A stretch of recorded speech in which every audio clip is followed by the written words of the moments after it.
আলহামদুলিল্লাহ, আমার বাসার সবাই হাজী, সবাই হজ করেছেন। আমি নিজে যেমন উমরা করেছি। স্বয়ং জান্নাত থেকে আপা পালিয়ে এসেছে। আসলে আপার এই কথাগুলো শুনে যান এবং ভিডিওটি দেখুন, তাহলে বুঝতে পারবেন আসলে কিন্তু আপা জান্নাত থেকে এক্ষুনি এসে পড়লো, এইখানে জমিনে এসে পড়লো।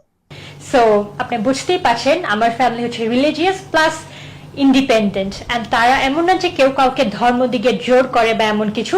তারা স্বাধীনতাটাকে খুব বেশি প্রাধান্য দেয়, যেমন আমি আমার মতো স্বাধীন, তারা তাদের মতো স্বাধীন। তারা তাদের কোনো উইশ আমার উপর ফোর্স করে না, আমি আমার কোনো অপিনিয়ন তাদের উপর ফোর্স করি না। এটা হচ্ছে সম্পূর্ণ আমাদের একটা ফ্যামিলির ব্যাকগ্রাউন্ড ভ্যালিউস বলতে পারেন। এই মাওয়ার পোলা বলতেছে যে আসলে আমি নামাজ পড়েছি, হজ করেছি। আসলে মানে কি বলবো ভাই, আসলে মমতাজের মতো শুরু করে দিয়েছে। আসলে এদের কি বুদ্ধি জ্ঞান একটু কম আছে নাকি, আমি তো বুঝলাম না। আর আপনারা যারা এরকম এরকম ব্যবহার করেন না, আর আপনারা যারা আসলে ইসলামকে এমন ভাবে মানে কটূক্তি করার চেষ্টা করেন, আসলে এটা কিন্তু ঠিক করেন না আপনারা। বুঝতে পারছেন? আপনারা অবশ্যই সাবধান হয়ে যান, এমন পাপ থেকে অবশ্যই দূরে থাকবেন। ধন্যবাদ।